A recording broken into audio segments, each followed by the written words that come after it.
O zelador pobre foi trancado no banheiro da empresa pelo gerente arrogante em forma de humilhar ele. O que ele não sabia era que as filhas gêmeas da CEO milionária da empresa estavam juntas com ele. Horas depois, a CEO entra no banheiro e vê suas filhas dormindo nas costas do zelador e ele dormindo encostado no vaso sanitário. Ela não entende o motivo de início, mas quando o zelador conta, ela faz algo que deixa todos chocados.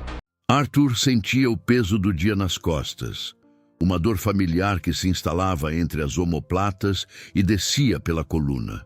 Um lembrete constante das horas que passava curvado, esfregando o brilho de volta aos pisos que outros apenas pisavam. O seu uniforme, de um azul desbotado pelas inúmeras lavagens, parecia absorver não apenas a poeira do edifício, mas também a indiferença dos que por ele passavam. Eram apenas vultos apressados. Saltos altos ecoando preocupações com investimentos e o sobe e desce das ações na bolsa de valores, mundos distantes do seu. Ele empurrava o seu carrinho de limpeza pelo corredor do último andar, o andar da diretoria, onde o silêncio era mais pesado e o ar mais rarefeito. O cheiro de produtos de limpeza misturava-se ao perfume caro que parecia emanar das portas de mogno. Para Arthur, era apenas mais um corredor, mais um chão a ser polido até que pudesse ver o reflexo do seu próprio rosto cansado. Ele era um homem de poucas palavras e gestos simples, mas dono de uma paciência que muitos confundiam com resignação. Não era. Era uma força silenciosa, uma fé tecida no fundo da alma de que a bondade, por mais invisível que fosse, sempre encontraria o seu lugar. Naquele fim de tarde, enquanto guardava os seus materiais, uma sombra se projetou à sua frente, bloqueando a luz suave que entrava pela janela. Ricardo, o gerente, estava parado ali, com o seu fato impecavelmente cortado e um sorriso de desdém nos lábios. Ele olhava para Arthur não como se olha para uma pessoa, mas para um objeto, um empecilho no seu caminho imaculado em direção ao poder e à riqueza. "Ainda aqui, Arthur? Pensei que as criaturas da noite só saíam mais tarde", disse ele, a voz carregada de um veneno doce. Arthur apenas ergueu os olhos, o seu olhar sereno encontrando a arrogância do gerente. "Estou quase a terminar, senhor Ricardo. Apenas a verificar se está tudo em ordem." A resposta calma pareceu irritar ainda mais o gerente, cuja inveja pela paz interior do zelador era algo que ele nunca admitiria. Ricardo via a si mesmo como um futuro multimilionário, e a presença humilde de Arthur era uma afronta à sua ambição. Ele queria mais do que o seu salário, queria o status, o patrimônio que a CEO, Helena, possuía, e para isso precisava de se sentir superior a alguém. Há uma infiltração no banheiro dos diretores. Vá ver o que se passa e seja rápido. Não quero o seu cheiro a impregnar o meu andar por mais tempo do que o necessário, mentiu Ricardo. O plano já a formar-se na sua mente como uma teia. Arthur acenou com a cabeça, sem discutir. Pegou numa pequena caixa de ferramentas e dirigiu-se para o banheiro luxuoso, com as suas paredes de mármore e torneiras douradas. Ao entrar, pareceu-lhe ouvir um riso abafado, um som minúsculo vindo de uma das cabines fechadas. Hesitou por um momento, mas presumiu que fosse apenas o eco dos seus próprios passos. Ele ajoelhou-se para inspecionar o cano debaixo do lavatório, as suas mãos calejadas a contrastar com o ouro polido. Foi então que ouviu a porta do banheiro fechar-se suavemente atrás de si. Antes que pudesse levantar-se, um som metálico e seco ecoou no silêncio. O som de uma chave a ser girada na fechadura. Ricardo tinha-o trancado. A sua risada cruel podia ser ouvida do outro lado, abafada, enquanto se afastava. Arthur ficou de pé, o coração a pesar no peito. Não por medo, mas pela tristeza daquela maldade gratuita. Ele estava sozinho, preso, ou assim pensava ele. Porque, de repente, A porta de uma das cabines abriu-se lentamente e um par de olhos azuis curiosos espreitou, seguido por outro par idêntico. "Olá!" sussurrou uma vozinha infantil, quebrando o silêncio. "Estamos a brincar às escondidas. Quem é você?" O choque inicial de Arthur petrificou-o por um instante. A maldade de Ricardo transformara-se em algo muito mais complexo e perigoso. Duas crianças, pequenas e vulneráveis, estavam agora sob a sua responsabilidade involuntária.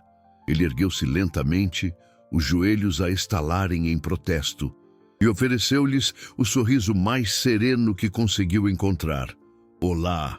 respondeu ele, a sua voz um sussurro suave para não as assustar. "O meu nome é Arthur, e parece que também fiquei preso na vossa brincadeira." As meninas, gêmeas idênticas com vestidos azuis e laços de fita no cabelo, saíram completamente da cabine. Eram a imagem da inocência, alheias à gravidade da situação. "Eu sou a Mia, e ela é a Luna", disse a primeira, apontando para a irmã, que se escondia timidamente atrás dela. "Estávamos a fugir da nossa ama. Ela queria levar-nos para casa e ainda não queríamos ir." Arthur assentiu, o seu coração a apertar-se. Eram as filhas de Helena, a CEO. Ele via-as às vezes de longe, duas pequenas estrelas a orbitar a mãe poderosa.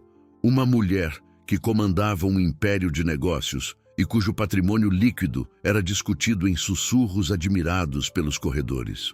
"Bem, Mia e Luna, acho que o senhor que nos trancou não sabia que vocês estavam aqui", disse ele, escolhendo as palavras com cuidado. "Mas não se preocupem, a vossa mãe virá procurar-vos em breve." Para elas, no entanto, a aventura parecia apenas ter começado. Exploraram o banheiro como se fosse um castelo secreto, maravilhadas com o eco das suas vozes nas paredes de mármore. Arthur observava-as, a sua própria ansiedade a ser empurrada para um canto da mente pela necessidade de as manter calmas. O tempo começou a arrastar-se. A luz que entrava pela pequena janela no alto da parede passou de dourada a um tom alaranjado e, finalmente, a um azul escuro. O otimismo inicial das meninas começou a desvanecer-se, substituído por um tédio inquieto. Foi então que Arthur se ajoelhou, tirou alguns papéis toalha do dispensador e, com as suas mãos grandes e calejadas, começou a dobrá-los com uma perícia surpreendente. Em poucos minutos, um pequeno pássaro de papel tomou forma, e depois um cão. As meninas sentaram-se no chão frio à sua frente, os olhos arregalados de admiração. Ele contou-lhes histórias, não de reis ou de fortunas guardadas em cofres de ouro, mas de animais da floresta que aprendiam a partilhar e a cuidar uns dos outros. A sua voz era um bálsamo, uma melodia tranquila que preenchia o espaço apertado e afastava o medo crescente. Ele improvisou. Criou um mundo mágico dentro daquelas 4 paredes, um refúgio contra o silêncio que se tornava cada vez mais pesado do lado de fora. No entanto, por baixo da sua calma aparente, a mente de Arthur fervilhava. Pensava em Helena, na sua fúria e no seu desespero. Imaginava a empresa inteira em alvoroço. Ele, um simples zelador, no centro de uma crise que envolvia os bens mais preciosos da mulher mais poderosa do edifício. A sua reputação, a sua dignidade, tudo estava em jogo. Ele seria visto como um herói ou como um vilão. O seu estômago revirou-se. A noite caiu por completo e o banheiro mergulhou numa penumbra quebrada apenas pela fraca luz de emergência por cima da porta. O cansaço começou a tomar conta das meninas. Luna, a mais tímida, esfregou os olhos e o seu lábio inferior começou a tremer. "Arthur", sussurrou ela, a voz embargada. "Estou com fome." A frase simples atingiu Arthur com a força de um soco. Ele podia contar histórias, podia fazer pássaros de papel, mas não podia criar comida do nada. Pela primeira vez naquela noite, sentiu-se verdadeiramente impotente. O estômago de Arthur revirou-se em resposta à fome inocente nos olhos de Luna. Ele não tinha nada para lhes oferecer, nem um pedaço de pão, nem uma gota de água. Todo o seu esforço para construir um refúgio seguro dentro daquele banheiro de mármore parecia desmoronar perante a mais básica das necessidades humanas. Ele sentou-se encostado à parede fria, o cansaço a pesar-lhe nos ossos, e abriu os braços. "Venham cá", disse ele suavemente. Às vezes, quando abraçamos bem forte, a fome até se esquece de nós por um bocadinho. Mia, a mais extrovertida, hesitou apenas por um segundo antes de se aninhar ao seu lado. Luna seguiu-a, enfiando a cabeça debaixo do braço de Arthur, como um passarinho a procurar abrigo. Ele tirou o seu casaco de trabalho, a peça de roupa mais limpa que tinha, e cobriu-as com ele. O tecido era áspero, mas continha o calor do seu corpo. Começou a cantarolar uma canção de embalar antiga, uma melodia que a sua avó lhe cantava, com palavras simples sobre estrelas e barcos no mar. A sua voz, embora sem treino, era firme e cheia de uma ternura que acalmou a respiração agitada das meninas. Do lado de fora, o mundo era um caos.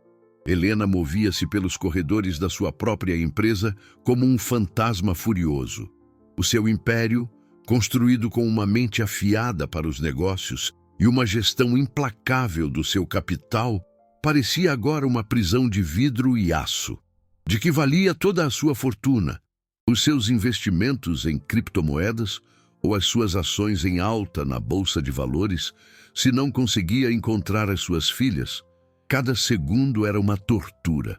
A sua equipa de segurança vasculhava cada sala, cada armário, mas as meninas tinham desaparecido. Foi então que Ricardo se aproximou, o rosto uma máscara de falsa preocupação. "Senhora Helena, verifiquei as câmaras. O último a ser visto neste andar foi o zelador, Arthur. Ele parecia estranho." A semente da dúvida foi plantada. O medo de Helena, um ácido a corroer-lhe a razão, agarrou-se àquela sugestão. Um zelador, um homem que ela mal notava. A sua mente, treinada para avaliar riscos e passivos, começou a pintar o pior cenário possível. As horas passaram, e dentro do banheiro, o choro silencioso das meninas deu lugar a um sono profundo e exausto. Elas dormiam agora no colo de Arthur, os seus pequenos corpos entregues a uma confiança absoluta. O peso delas era reconfortante, uma responsabilidade que o ancorava. O próprio Arthur, vencido pela tensão e pelo esgotamento emocional, sentiu as suas pálpebras pesarem. A sua cabeça tombou para o lado e ele adormeceu ali mesmo, sentado no chão frio, um guardião improvável para os tesouros mais preciosos da CEO. Foi o som alto e metálico da fechadura a ser destravada que o acordou. Uma luz forte inundou o banheiro, cegando-o momentaneamente. A porta abriu-se de rompante. Na soleira, recortada contra a luz do corredor, estava a figura imponente de Helena. Os seus olhos, vermelhos de tanto chorar, percorreram o local e pousaram na cena à sua frente. Atrás dela, seguranças e o próprio Ricardo, cujo rosto se contorceu numa expressão de triunfo malévolo. Ele estava pronto para dar o golpe final. "Eu não disse?", sibilou ele. A voz alta o suficiente para que todos ouvissem. "Ele trancou-se aqui com elas. É um sequestrador."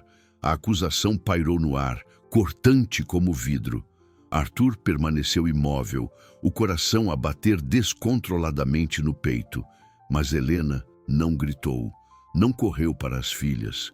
Ela apenas ficou ali, parada, os olhos fixos na imagem à sua frente. As suas filhas a dormirem serenamente, protegidas nos braços do homem que acabara de ser acusado de lhes fazer mal. O seu silêncio foi a reação mais inesperada e assustadora de todas.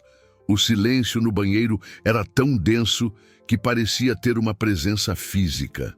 As palavras de Ricardo, "É um sequestrador", ecoaram e morreram, deixando um vácuo que foi preenchido pela respiração suave das duas meninas adormecidas. Helena permaneceu imóvel na porta, o seu cérebro de executiva a tentar processar a cena com a mesma lógica fria com que analisava o fluxo de caixa dos seus negócios. Mas o seu coração de mãe recusava-se a cooperar. A imagem à sua frente não era de violência ou de perigo, era uma imagem de paz. As suas filhas, os seus ativos mais preciosos, mais valiosos que todo o ouro do Tesouro Nacional, não pareciam aterrorizadas, pareciam seguras. O barulho e a luz repentina finalmente despertaram as crianças.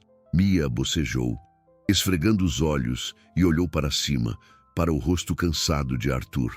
"Já de manhã?" perguntou ela, a sua voz sonolenta. Luna, ao ver a mãe na porta, não gritou nem correu para ela.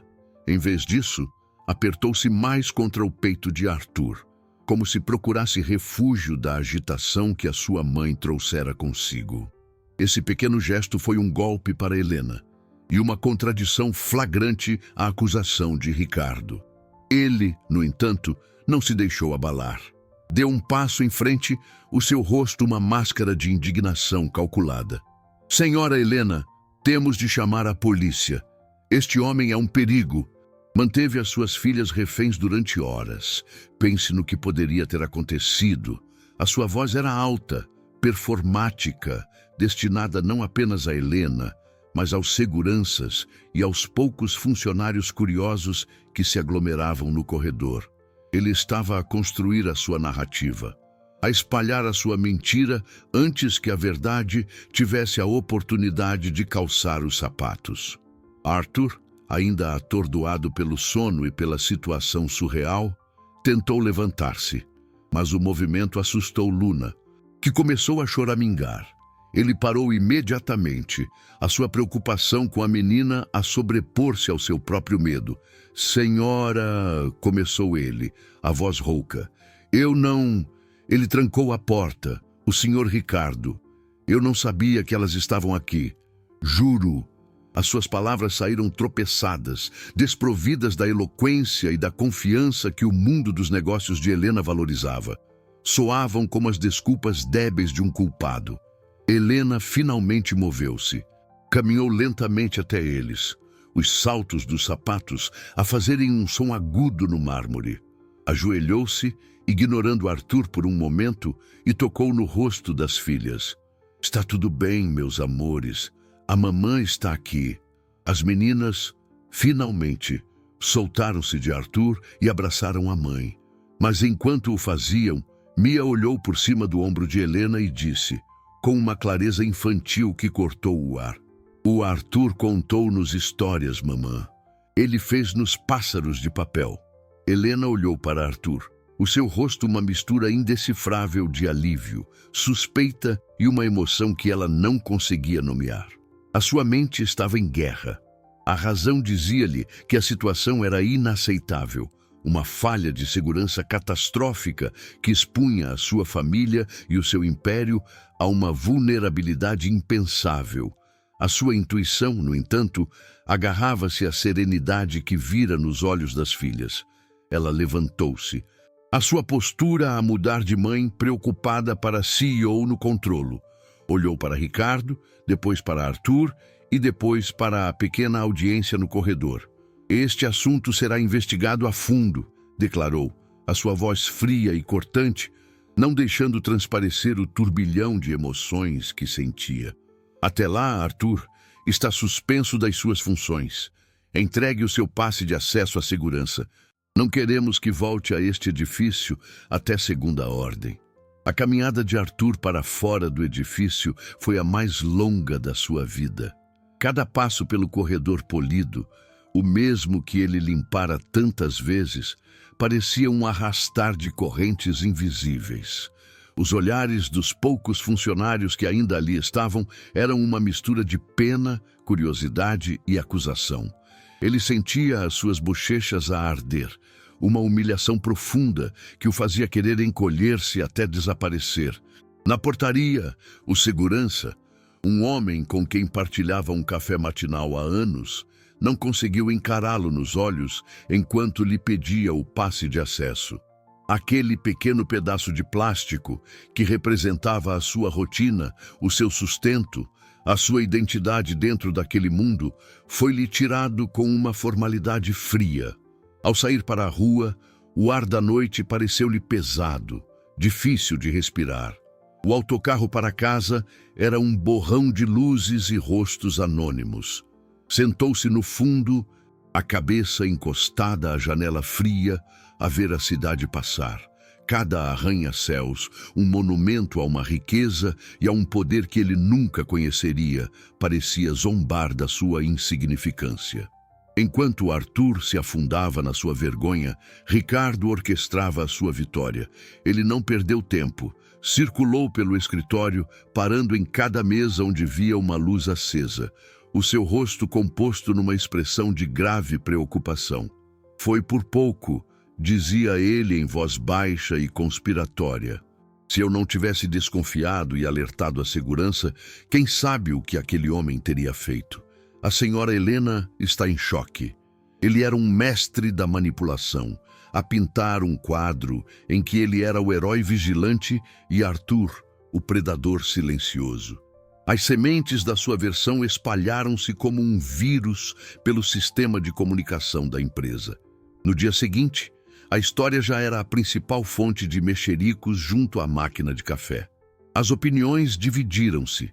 Alguns, que conheciam a gentileza discreta de Arthur, achavam a história difícil de engolir. Outros, impressionados pela autoridade de Ricardo e predispostos a desconfiar dos que ocupavam os degraus mais baixos da escada corporativa, aceitaram a narrativa sem questionar. Arthur tornou-se o centro de um debate feroz, do qual nem sequer podia participar. No seu pequeno e imaculadamente limpo apartamento, Arthur sentia-se um fantasma. O silêncio era o seu único companheiro. Olhou para o seu uniforme azul, dobrado em cima de uma cadeira. Aquela roupa, que antes representava a dignidade do seu trabalho, parecia agora manchada por uma acusação que ele não sabia como combater. Ele não tinha dinheiro para advogados, não tinha influência, não tinha voz. A vergonha era um peso esmagador. Pegou numa caneta e numa folha de papel. Talvez a única coisa honrada a fazer fosse desaparecer, pedir a demissão, poupar a senhora Helena de mais escândalos, poupar a si mesmo de mais humilhação. A sua mão tremia enquanto escrevia as primeiras palavras. Esma, senhora Helena. Mas a sua mente estava em branco. Como poderia ele explicar o inexplicável? Longe dali, no seu escritório luxuoso com vista para a cidade iluminada, Helena também não conseguia encontrar paz. As suas filhas dormiam seguras no quarto ao lado, mas a imagem do banheiro não lhe saía da cabeça. A confiança no olhar das meninas, a calma na voz de Arthur, a contar histórias, os pequenos pássaros de papel toalha que Mia guardara como um tesouro. Nada daquilo se encaixava na figura de um sequestrador. A sua mente, habituada a analisar balanços e a projetar lucros e dividendos, estava perante um ativo que não conseguia quantificar: a intuição. Ela dispensara a sua assistente e o seu motorista. Queria ficar sozinha. Ligou ao chefe da segurança. Quero ver as gravações do corredor do último andar de hoje. Todas elas, agora. Minutos depois, sentou-se sozinha na sala de monitorização, o brilho azulado dos ecrãs a iluminar o seu rosto tenso. Ela precisava da verdade, fria e irrefutável, que só os olhos silenciosos das câmaras lhe podiam dar. O silêncio na sala de monitorização era quebrado apenas pelo zumbido baixo dos servidores. Helena inclinou-se para a frente, os seus olhos a percorrerem as várias telas, cada uma mostrando um ângulo diferente do corredor imaculado que levava ao seu escritório e aos banheiros privativos. A sua impaciência era uma corrente elétrica a percorrer-lhe o corpo. Ela avançou as gravações, passando pelas horas banais de executivos a caminhar, assistentes a correr e pela passagem solitária de Arthur com o seu carrinho de limpeza. Tudo parecia normal, dolorosamente normal. Chegou ao momento em que Ricardo o interceptou. O áudio era inexistente, mas a linguagem corporal dizia muito. Viu a postura arrogante do seu gerente e a deferência cansada do zelador. Viu Arthur a dirigir-se para o banheiro, como instruído. E então, o momento crucial. Ricardo olhou para um lado e para o outro do corredor deserto. A sua mão entrou no bolso, tirou um molho de chaves, selecionou uma e caminhou deliberadamente até a porta. A câmara captou o movimento claro e inequívoco do seu pulso ao girar a chave na fechadura. Depois, ele afastou-se, um sorriso subtil e vitorioso a repuxar-lhe os lábios. Um arrepio percorreu a espinha de Helena. Não era um arrepio de medo, mas de uma fúria gelada. A verdade estava ali, em tons de cinzento digital, irrefutável. Ela fora manipulada. O seu medo de mãe fora usado como uma arma numa disputa cruel e mesquinha. Sentiu uma onda de náusea. A sua decisão de suspender Arthur, embora parecesse prudente na altura, agora pesava na sua consciência como uma bigorna. Ela tinha punido a vítima e acreditado no agressor. A sua famosa capacidade de julgamento, a mesma que lhe permitira construir um patrimônio invejável a partir do nada, falhara espetacularmente. O pior era que o veneno de Ricardo já se tinha espalhado. Ela ouvira os sussurros, sentira os olhares. A empresa estava dividida. Reverter a sua decisão agora, sem uma justificação esmagadora, faria com que parecesse fraca e indecisa. Enquanto isso, a ausência de Arthur criava um pequeno vácuo no ecossistema do edifício. Um vácuo que foi notado pelas duas pessoas mais importantes da empresa, Mia e Luna. Na manhã seguinte, Helena levou-as consigo para o escritório, não tendo com quem as deixar por umas horas. Assim que chegaram ao andar da diretoria, a primeira coisa que Mia perguntou foi: "Onde está o Arthur?" Ele prometeu que me ensinava a fazer uma rã de papel. A pergunta, feita em voz alta no meio do corredor, fez com que vários chefes de departamento parassem e olhassem. Helena sentiu o rosto acorar. "O Arthur não vem hoje, querida", respondeu ela, tentando soar casual. Mas as meninas não desistiram. Durante todo o dia, a cada passagem de um funcionário do pessoal da limpeza, elas corriam, espreitavam e perguntavam por ele. O seu afeto inocente e persistente era uma testemunha silenciosa da bondade de Arthur, um testemunho muito mais poderoso do que qualquer relatório de segurança. À tarde, Helena viu algo que a fez parar. Um dos executivos mais jovens, um analista financeiro ambicioso chamado David, aproximou-se dela com hesitação. "Senhora Helena", começou ele, a voz baixa, "eu sei que não é da minha conta, mas sobre o zelador, Arthur, há alguns meses. O meu filho pequeno esteve doente e eu tive de o trazer para o escritório. Ele estava a chorar, a sentir-se miserável. O Arthur encontrou-o, deu-lhe um copo de água e ficou a conversar com ele sobre super-heróis até ele se acalmar. Ele nunca pediu nada em troca, nem sequer mencionou o assunto a ninguém. A história simples, um pequeno ato de bondade anônimo, atingiu Helena com mais força do que a gravação da câmara de segurança. A imagem de Arthur estava a mudar na sua mente, de uma figura cinzenta e anônima para um homem de uma integridade silenciosa. Mas enquanto a sua convicção sobre a inocência dele se fortalecia, o plano de Ricardo entrava numa nova e ainda mais sinistra fase. Ele sabia que a palavra das crianças podia ser um problema. Precisava de algo mais concreto para destruir Arthur de vez. Precisava de o transformar não apenas num sequestrador, mas num ladrão. A ideia formou-se na mente de Ricardo com a clareza de um cristal de gelo, brilhante, fria e perigosa. Ele precisava de uma prova que falasse a linguagem que Helena e o conselho de administração entendiam melhor do que as histórias infantis ou os testemunhos de bondade anônima. A linguagem dos bens, do patrimônio, da violação da confiança material. A sua oportunidade surgiu de forma inesperada. No final do dia, enquanto a maioria dos funcionários se apressava para casa, Helena estava numa teleconferência urgente com investidores europeus, discutindo a rentabilidade de um fundo de investimento sediado em Frankfurt.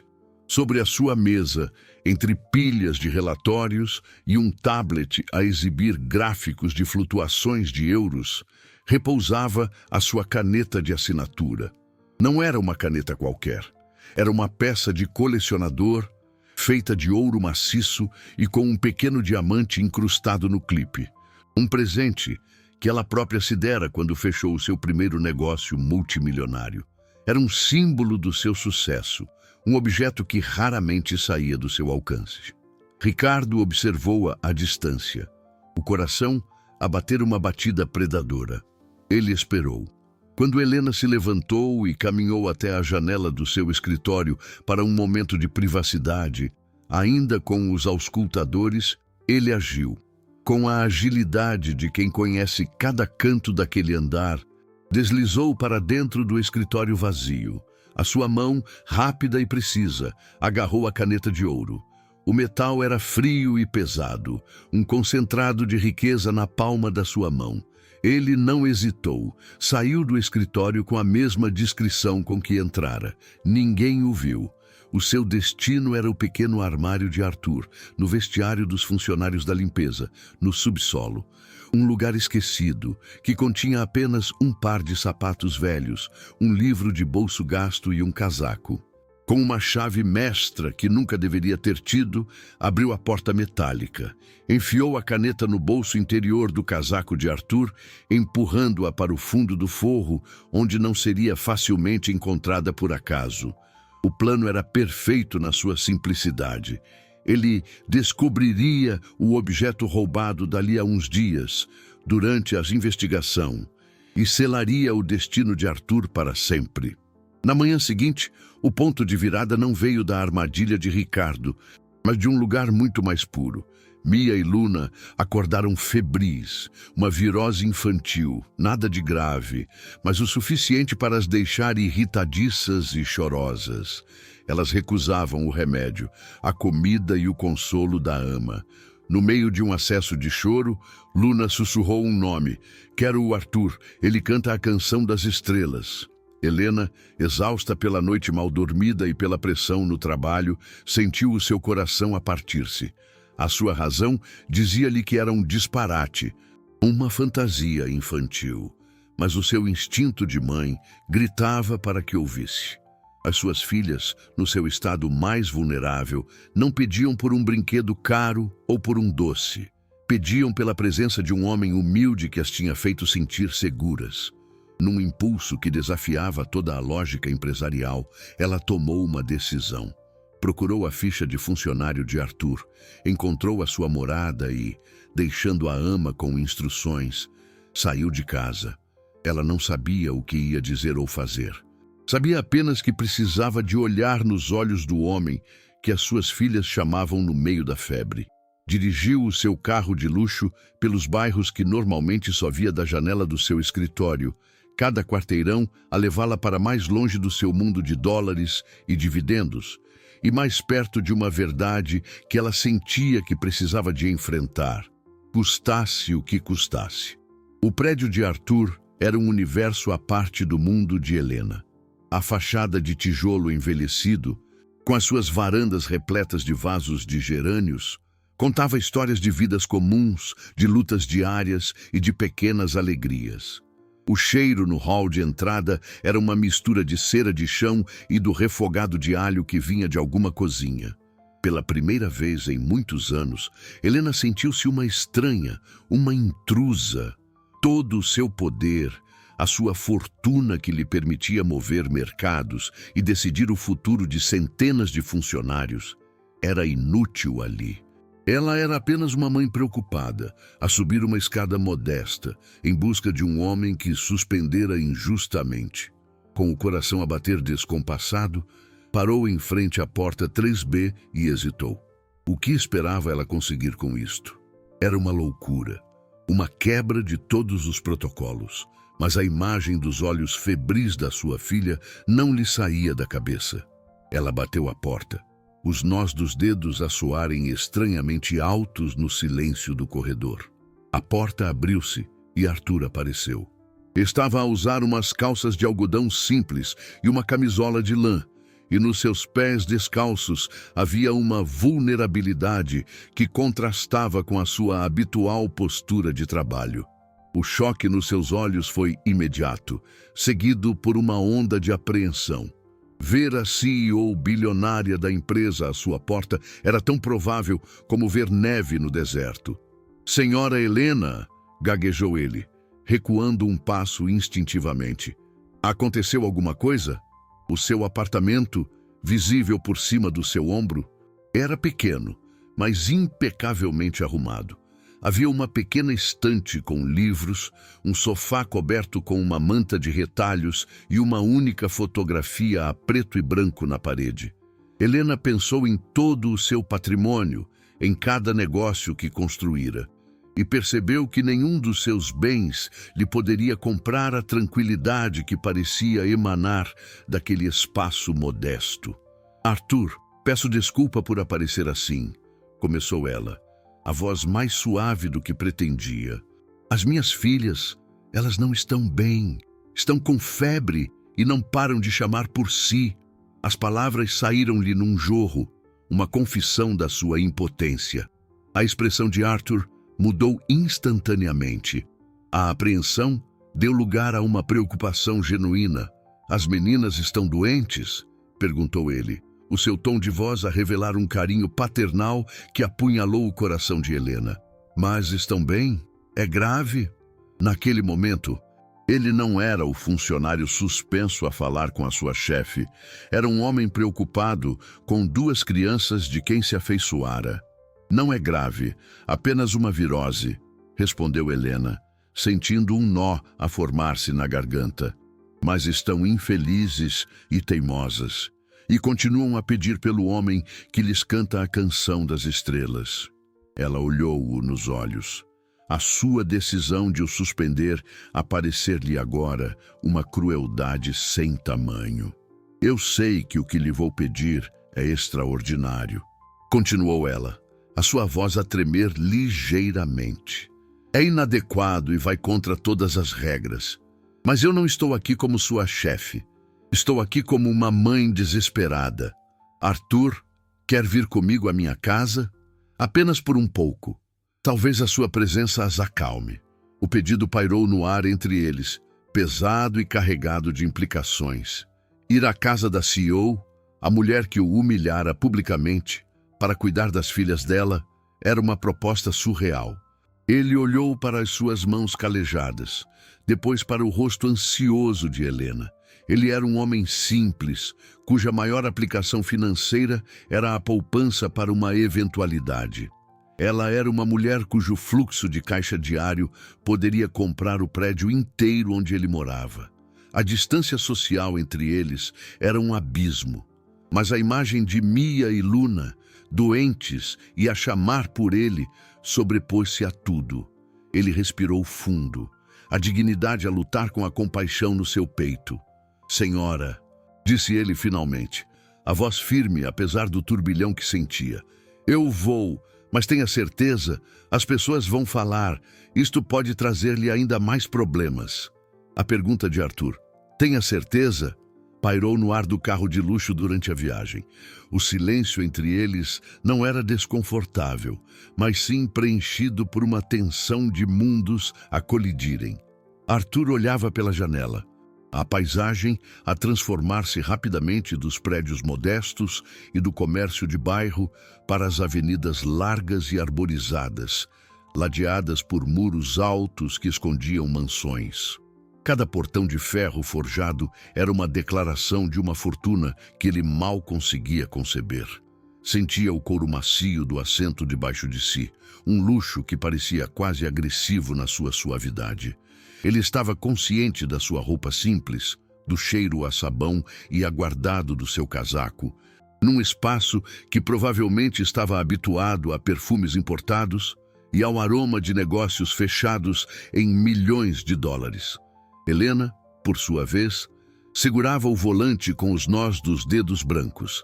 A presença calma de Arthur ao seu lado era simultaneamente reconfortante e desestabilizadora. Ela geria um capital de risco que exigia nervos de aço, mas a simples presença daquele homem fazia-a questionar a solidez de tudo o que construíra. Ele não falava de dinheiro ou de negócios, mas a sua dignidade silenciosa parecia um ativo mais valioso do que qualquer ação na bolsa de valores. Quando chegaram à mansão, a ama, uma mulher de meia-idade chamada Lúcia, recebeu-os na porta com uma expressão de espanto mal disfarçado ao ver Arthur. Helena ignorou-a. "Leve-o ao quarto das meninas, por favor", ordenou, a sua voz a recuperar um pouco da sua autoridade habitual. Arthur seguiu a ama por um corredor que parecia maior do que todo o seu apartamento. As paredes adornadas com obras de arte, que de ele supunha, valeriam mais do que a sua renda de uma vida inteira. O quarto das meninas era um sonho em tons de rosa e branco. Mas, no meio de toda aquela opulência, Mia e Luna estavam encolhidas nas suas camas, os rostos afogueados pela febre, a choramingar. Ao verem Arthur, o choro parou. "Vieste", sussurrou Mia, a voz fraca. Arthur aproximou-se sem hesitar. Pousou a sua mão grande e calejada na testa de cada uma. Um gesto instintivo e paternal que Lúcia observou com desconfiança e que Helena, a espreitar pela porta entreaberta, viu com o coração apertado. Ele não fez nada de extraordinário. Pediu a Lúcia um pano úmido e passou-o suavemente no rosto e nos braços das meninas. Ajeitou-lhes as almofadas e depois, sentando-se numa cadeira entre as duas camas, começou a cantarolar a melodia suave da Canção das Estrelas. A sua voz baixa e tranquila encheu o quarto, uma âncora de calma no meio da tempestade da febre infantil. Em poucos minutos, a respiração agitada das meninas tornou-se mais regular e, pouco depois, elas adormeceram. Um sono profundo e pacífico que o remédio não conseguira trazer. Helena, a observar da porta, sentiu as lágrimas a brotarem-lhe nos olhos. Toda a sua riqueza, todos os seus bens e o seu patrimônio líquido bilionário não conseguiam comprar aquele momento de paz. A rentabilidade dos seus fundos de investimento era uma métrica fria e impessoal. A eficácia daquele homem simples era um milagre quente e humano. Ele tinha um tipo de tesouro que não podia ser guardado num cofre. Quando Arthur se levantou silenciosamente para sair, encontrou Helena a esperá-lo no corredor, os olhos dela brilhantes de lágrimas não derramadas. "Obrigada", sussurrou ela, a palavra a parecer inadequada, pequena demais para a gratidão que sentia. "Eu não sei como." Antes que ela pudesse terminar, a porta do quarto abriu-se de repente. Lúcia, a ama, estava ali, o rosto uma máscara de choque e desaprovação, a olhar não para as crianças a dormir, mas para a mão de Helena, que, sem se dar conta, se tinha estendido e tocava agora levemente no braço de Arthur. O toque de Helena no braço de Arthur durou apenas um segundo, mas no olhar de desaprovação de Lúcia, a ama, esse segundo estendeu-se por uma eternidade. Helena recolheu a mão como se tivesse tocado numa chama, o seu rosto a ruborizar-se violentamente. Aquele simples gesto, nascido de uma gratidão pura, foi instantaneamente reinterpretado pelo olhar da outra mulher, transformado em algo impróprio, escandaloso. A barreira social que se tinha dissolvido por momentos no corredor foi reerguida, mais alta e mais espessa do que nunca. Arthur, sentindo a mudança abrupta na atmosfera, recuou um passo, baixando a cabeça. É melhor eu ir", murmurou ele, a sua voz mal audível. As meninas precisam de descansar. Sem esperar por uma resposta, virou-se e caminhou rapidamente em direção à saída, sentindo os olhos de Lúcia a seguirem-no como duas pedras afiadas. A viagem de volta foi feita num silêncio pesado. O conforto que partilharam na vinda tinha evaporado, substituído por uma consciência aguda do abismo que os separava. Helena agarrava o volante, a sua mente a correr. Lúcia era discreta, mas era humana. A história de a CEO ter levado o zelador suspenso à sua casa e de o ter tocado de uma forma que podia ser mal interpretada era demasiado suculenta para não ser partilhada, mesmo que em sussurros.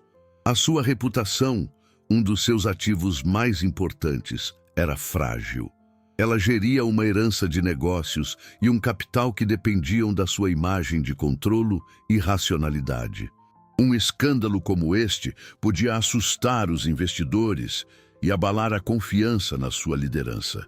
Enquanto Helena lutava com o medo do julgamento, Ricardo afinava a sua próxima arma.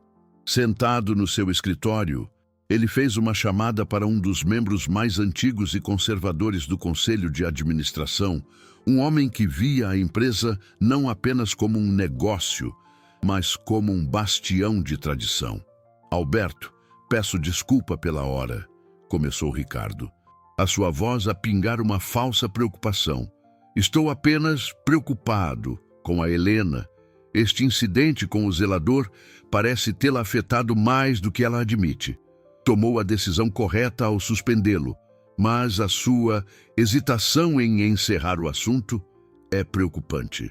Para a segurança de todos e para proteger o patrimônio da empresa, penso que devíamos garantir que todos os procedimentos são seguidos à risca. Ricardo fez uma pausa, deixando a insinuação pairar. Sugiro que, como formalidade final, inspecionemos os seus pertences na sua presença antes de processar a sua demissão. Apenas para fechar o caso de forma limpa. Alberto, um homem que desconfiava de qualquer coisa que saísse da norma, concordou imediatamente. A armadilha estava montada. Arthur chegou ao seu apartamento sentindo-se esgotado, como se tivesse corrido uma maratona emocional. A paz do seu pequeno lar pareceu-lhe um bálsamo. Ele olhou para o seu reflexo no vidro escuro da janela. Quem era ele para pensar que podia transitar por aquele mundo de riqueza e poder? Tinha sido um erro ir, uma tolice nascida da compaixão que agora o deixava exposto e vulnerável. Ele sentia-se sujo, não pelo seu trabalho, mas pela humilhação de ter a sua bondade mal interpretada. O seu telefone tocou, o som a assustá-lo. Era um número desconhecido, hesitante. Atendeu. Senhor Arthur, disse uma voz formal. Daqui fala o chefe da segurança da empresa. Lamento incomodá-lo, mas precisamos que compareça aqui amanhã de manhã às 9. É uma formalidade.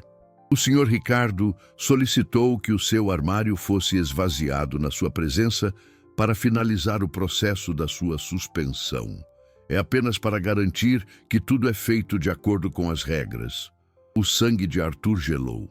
O nome de Ricardo soou como um alarme de incêndio na sua cabeça. Por que é que o gerente faria questão de estar presente no esvaziamento de um simples armário? Um nó de puro pavor apertou-se no seu estômago. Ele não sabia por quê, mas sentia com uma certeza terrível que estava a ser conduzido para o matadouro. A manhã seguinte, recebeu Arthur com um céu cinzento e uma chuva fina que parecia espelhar o estado da sua alma. Cada passo que dava em direção ao imponente edifício de vidro e aço era um passo em direção a uma sentença que ele sentia já ter sido proferida. Não havia júri, apenas executores. Ao entrar no vestiário do subsolo, o cheiro familiar a desinfetante pareceu-lhe sufocante, o ar carregado com uma eletricidade hostil. Ricardo já lá estava, encostado a uma fileira de armários com os braços cruzados, um sorriso predador a dançar-lhe nos lábios. Ao seu lado, o chefe da segurança, com uma expressão desconfortável, e um homem mais velho, de fato caro e ar severo, que Arthur deduziu ser alguém importante do conselho. Era uma emboscada, um tribunal montado no lugar mais humilde da empresa para maximizar a sua humilhação. Arthur, que bom que pôde vir, disse Ricardo, o seu tom a escorrer sarcasmo. O senhor Alberto, do nosso conselho de administração, fez questão de supervisionar o procedimento. Transparência acima de tudo. Não é verdade.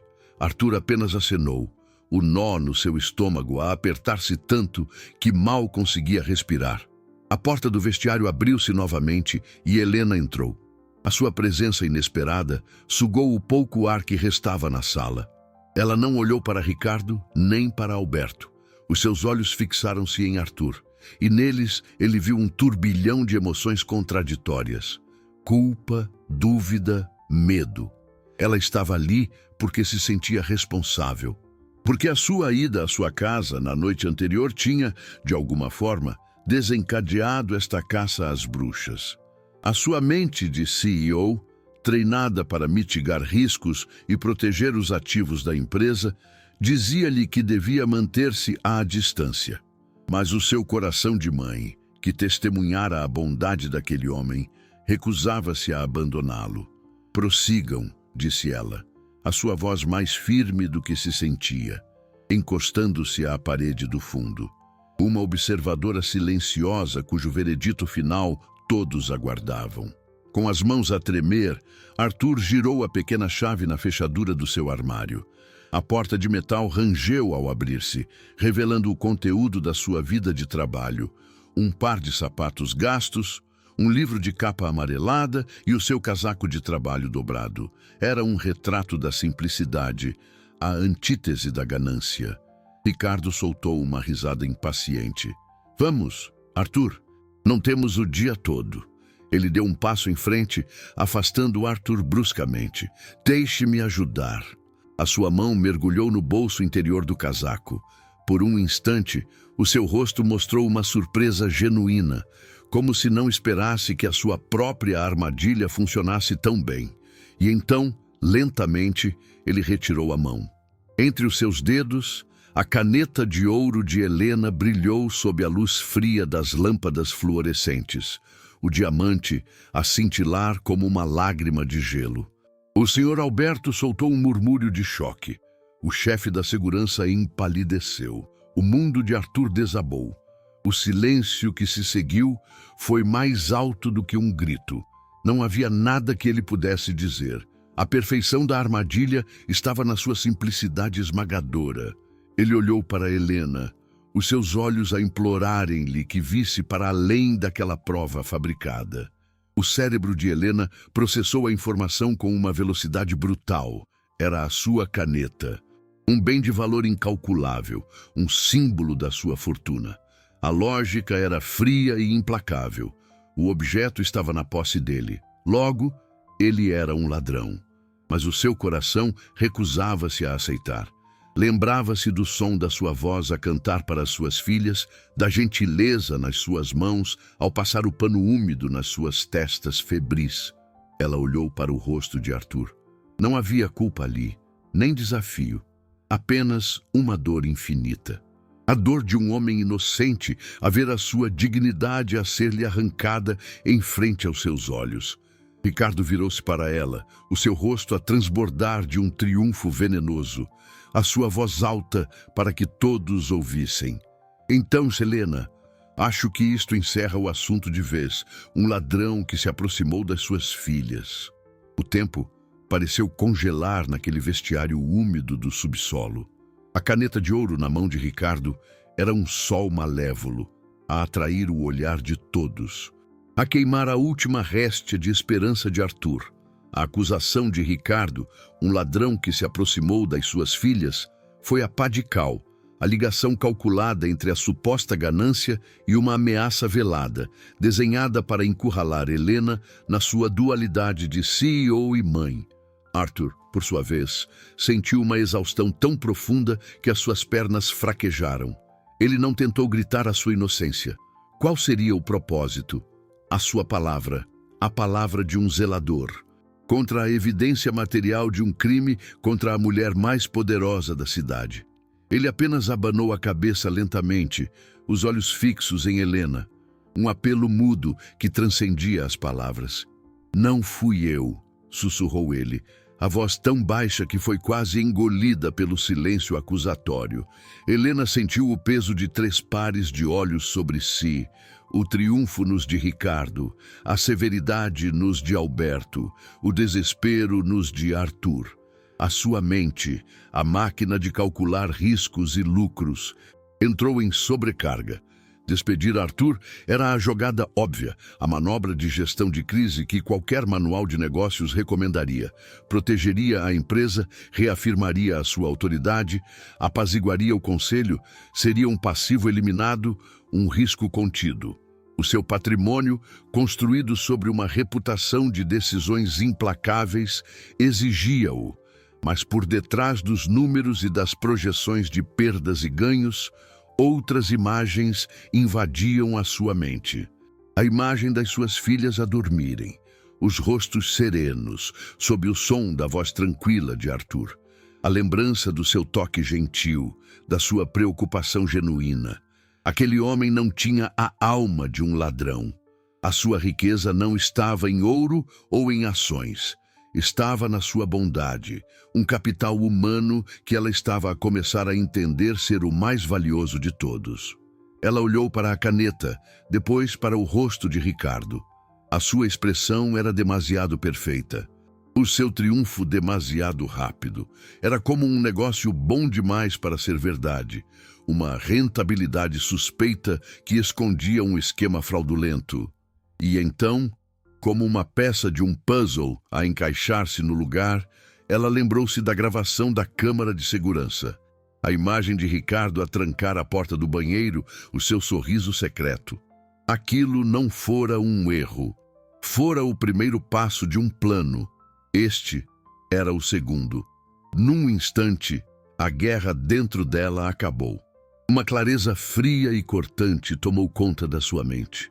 Ela não era apenas uma CEO a proteger os seus bens. Era uma mulher a defender a verdade. Deu um passo em frente, afastando-se da parede. O som dos seus saltos no chão de cimento ecoou como marteladas. Ela caminhou até ficar entre Ricardo e Arthur. Não olhou para a caneta. Olhou diretamente nos olhos de Ricardo. "Tem razão, Ricardo", disse ela, a sua voz perigosamente calma.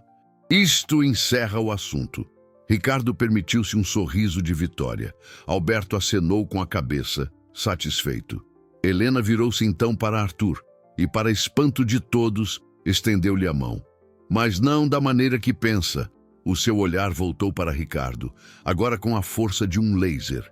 "Eu confio mais neste homem que não tem nada do que em si, Ricardo, que quer ter tudo." O queixo de Ricardo caiu.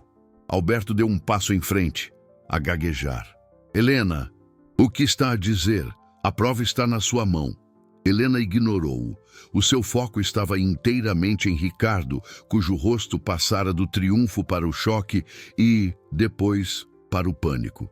"Eu vi-o, Ricardo", continuou ela, a sua voz a baixar para um sibilo gelado.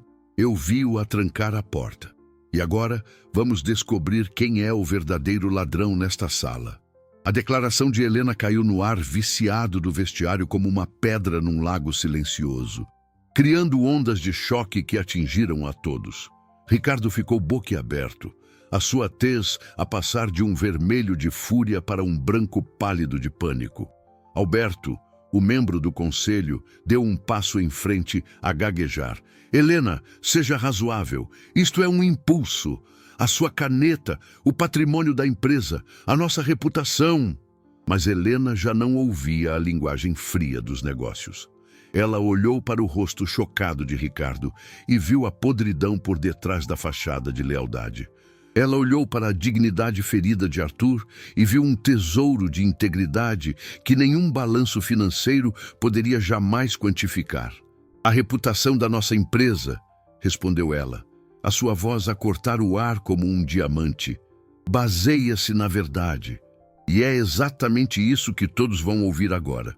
Ela pegou no seu telemóvel, ignorando os protestos de Alberto, e ligou para a sua assistente. Carla, convoque uma reunião geral de todos os funcionários no auditório principal. Agora. É uma emergência. 10 minutos depois, o auditório estava a fervilhar de murmúrios confusos. Ninguém entendia a urgência da convocatória. Ricardo e Alberto foram levados para a primeira fila, prisioneiros de uma situação que já não controlavam. Arthur estava de pé ao lado do palco, encolhido nas suas roupas de trabalho, a sentir-se como um ator secundário empurrado para o centro de uma peça que não compreendia. Ele só queria ir para casa, para o seu silêncio, para longe dos olhares que o dissecavam. Helena subiu ao palco, a sua presença a silenciar a multidão instantaneamente. Ela não parecia a CEO implacável que todos conheciam. Havia uma vulnerabilidade nos seus olhos, mas também uma força que ninguém nunca tinha visto antes. Ela caminhou até o púlpito, respirou fundo e começou a falar. Nos últimos dias, a nossa empresa foi envenenada por uma mentira, disse ela, a sua voz a ecoar pelo auditório. Uma mentira que visava destruir a reputação de um homem bom e que, no processo, pôs em perigo as 2 pessoas mais importantes da minha vida. Ela fez um sinal para o técnico na parte de trás da sala.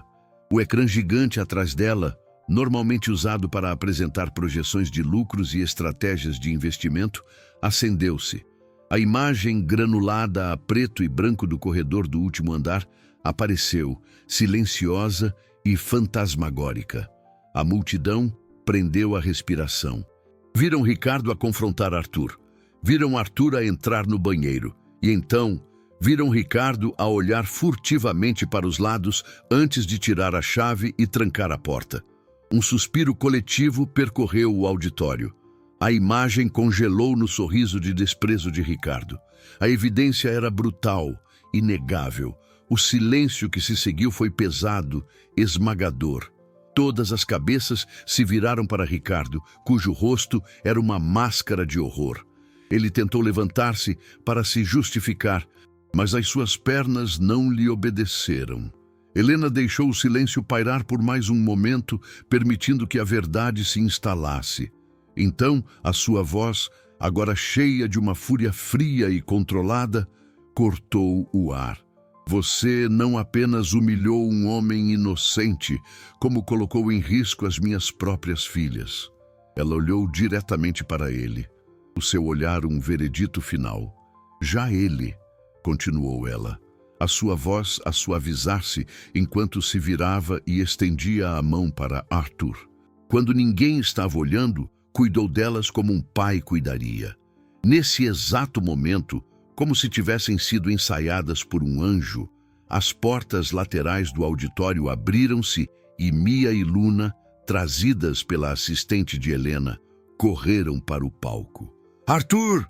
Gritaram elas em uníssono, atirando-se para os seus braços. Arthur ajoelhou-se para as receber, o seu rosto a desmoronar-se finalmente em lágrimas de alívio, abraçando as 2 meninas como se fossem a sua própria salvação. A cena desfez as últimas defesas do público. Os aplausos começaram, um trovão de vindicação que abalou as fundações do edifício. No meio da ovação, Helena aproximou-se do grupo. Diante de todos, ela segurou na mão livre de Arthur. As palmas diminuíram, a atenção de todos focada naquele gesto. O gerente sai cabisbaixo, expulso e envergonhado, pensou ela, ao ver Ricardo a ser escoltado para fora. Depois, virou-se para a sua equipa, para o seu mundo, e fez a sua declaração final. O lugar de Arthur nesta empresa não será definido por um uniforme, mas pelo seu caráter. E o seu lugar na minha família, esse ele já conquistou. Os aplausos ecoaram e, por fim, diminuíram, deixando para trás um silêncio carregado de um significado novo e profundo. No palco, sob as luzes fortes que antes o intimidavam, Arthur sentia o calor das mãos de Helena e o peso reconfortante das meninas nos seus braços. Ele não era mais invisível. Pela primeira vez dentro daquelas paredes, ele era visto por quem realmente era. A humilhação que o perseguira como uma sombra tinha sido banida pela luz da verdade. O seu uniforme gasto já não parecia um símbolo de subserviência, mas uma armadura de dignidade que resistira à mais dura das batalhas. Helena, por sua vez, sentia que tinha acabado de fechar o negócio mais importante da sua vida. Um negócio que não envolvia dinheiro, ações ou a aquisição de novos ativos. Fora um investimento na alma da sua empresa e, mais importante, na sua própria.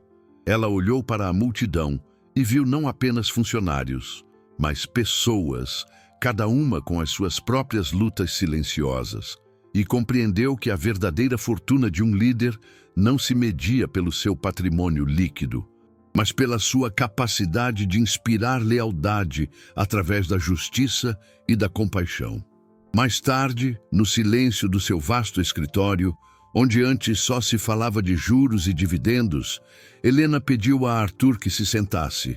As meninas brincavam tranquilamente num tapete próximo, a desenhar estrelas e pássaros de papel. Não havia mais a barreira invisível de chefe e funcionário entre eles. Eram apenas duas pessoas que tinham atravessado uma tempestade juntas. Arthur, começou ela, a sua voz desprovida de qualquer autoridade corporativa, não há palavras para expressar o quanto eu lamento. Eu construí este império a acreditar que a minha maior força era a minha capacidade de julgar o valor das coisas. Mas eu estava errada. Eu olhava para os números, para a rentabilidade, para o fluxo de caixa, e não conseguia ver o valor mais importante de todos, o caráter de um homem bom. As lágrimas que ela segurara no auditório finalmente rolaram pelo seu rosto. Você ensinou-me que a maior riqueza não está guardada em cofres ou em contas de criptomoeda. Está aqui.